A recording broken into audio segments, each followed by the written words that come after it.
Hai, balik lagi dengan gue Bayu Tabusala di Ekonom Pemalas. Kali ini gue mau ngomongin soal apa yang baru ini gue lakukan, yaitu adalah take a leap of faith. Bahasanya lumayan ribet, karena gue bilang gue kayaknya pernah bahas ini ketika gue melakukan uh, wall climbing atau bouldering atau lead atau apapun itu, jadi kayak olahraga untuk panjat dinding, dimana gue pernah cerita bahwa dari satu tempat ke tempat yang lain, dimana dari tujuan lo terus sebenarnya sangat-sangat dikit, sangat-sangat pendek, dan yang lo butuhkan cuma leap of faith ataupun sekedar cuma sedikit latihan agar membentuk otot lo sehingga lo lebih percaya diri lagi untuk mengambil keputusan tersebut. Karena kalau misalkan dilihat dari jarak jauh, sebenarnya sebatas perspektifnya itu sebenarnya bisa gitu dalam jangkauan lo dan segala macam. Mungkin gue bakalan bilang bahwa apa yang bisa lo bayangkan dan dipercaya sama pikiran lo itu sebenarnya bisa dikerjakan gitu. Contohnya kalau misalnya nggak kebayang di wall climbing, mungkin bisa bilang kita ngomongin tentang manjat gunung lah gitu. Dan ini banyak banget yang terjadi di uh, orang-orang lah, dimana orang-orang bisa melihat bahwa gunung yang pengen dia daki bisa kelihatan, puncaknya pun bisa terlihat, tapi begitu mengerjakannya itu terjal dan minta ampun gitu. Ini tentang perspektif masalah perjalanan. Ketika lu ngelihat bahwa lu mampu, lu bakalan melihat bahwa dari sisi tenaga lu, dari sisi tujuan lu, itu benar-benar bisa dan mampu untuk dikerjakan.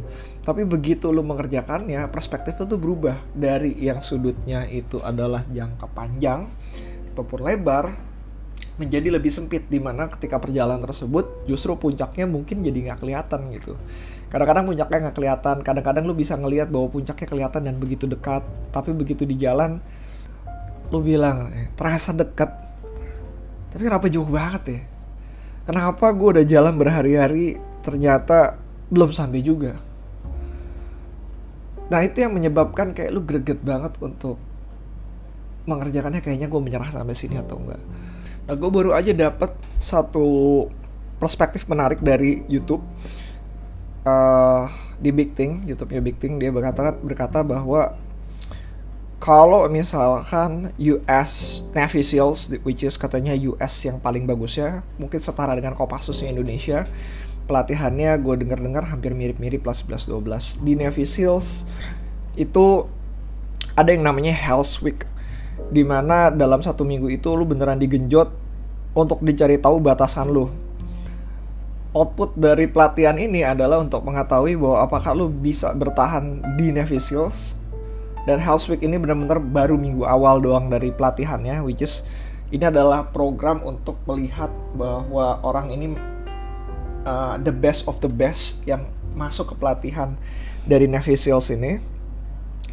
Dimana kalau lu nggak bisa masuk ya lu keluar dengan sendirinya di minggu ini, kayak dipersilakan, itu ada pintu keluar, lu bisa packing dengan barang-barang lu ya, lu keluar dari pelatihan ini.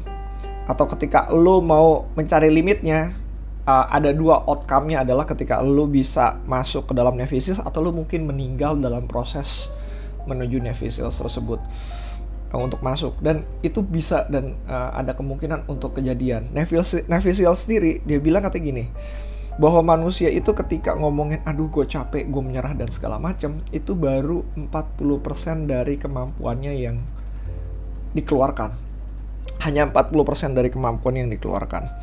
Sisa 60%-nya kayak gimana, itu yang dia harus cari tahu. Angka 40% ini sebenarnya roughly katanya. Kalau misalkan Navy SEAL bilang ya hampir kayak maraton lah. Orang-orang maraton itu sebenarnya di pikirannya sekitar kalau misalkan udah masuk ke kilometer 20, kilometer 20 sekian, pikirannya sudah mulai mengganggu dia sendiri dengan mengatakan kayaknya gue keluar aja deh, kayaknya gue beres aja deh.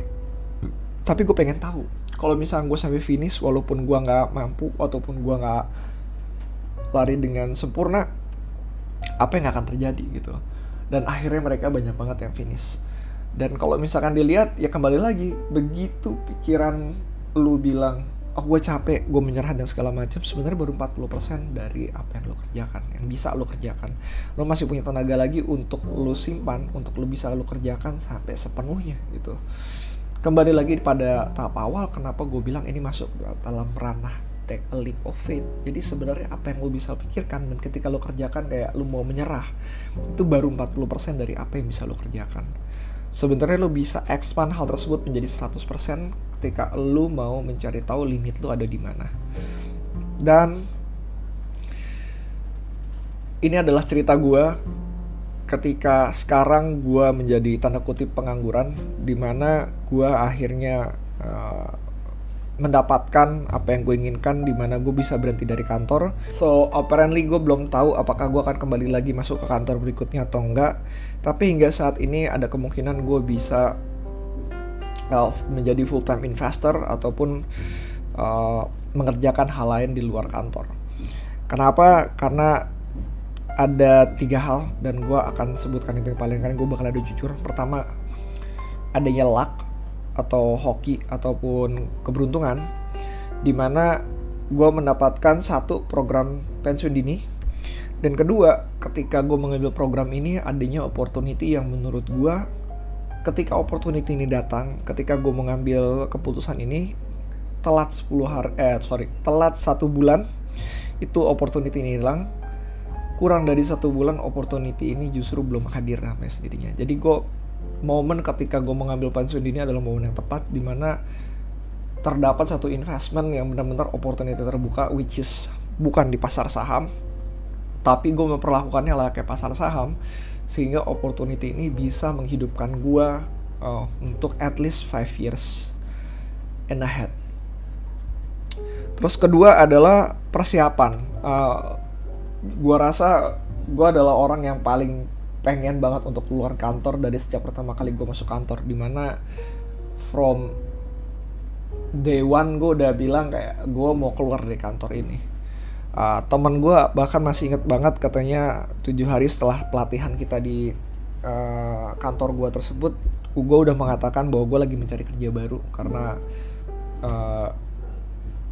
gue harus keluar dengan cepat. Dan kejadian tersebut baru kejadian sehingga 7 tahun kemudian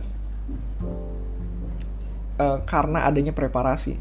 Jadi preparasi yang gue kerjakan itu membutuhkan waktunya 7 tahun. Dan tiap dari preparasi itu adalah gue menunggu opportunity yang ada untuk dikerjakan gitu. Dan ketika opportunity itu hadir, maka yang butuh dilakukan hanyalah take a leap of it.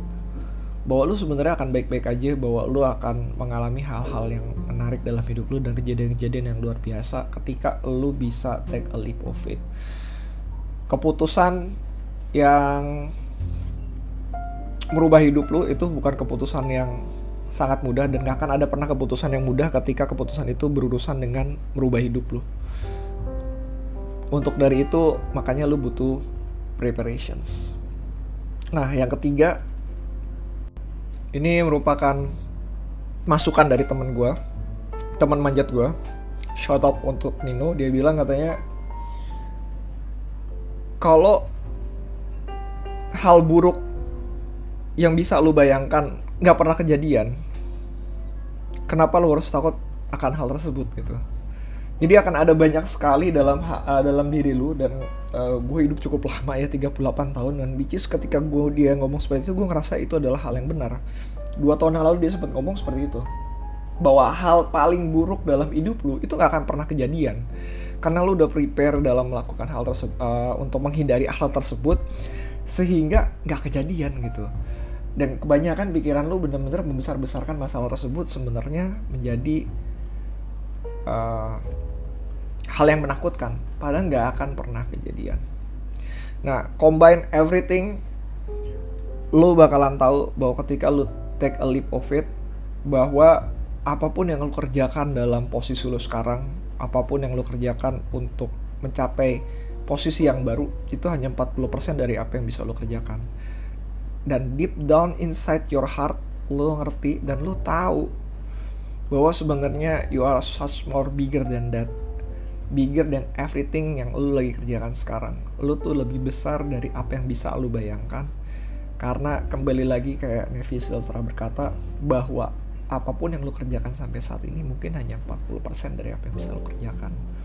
So In the end, take a leap of faith or don't, it's your choice.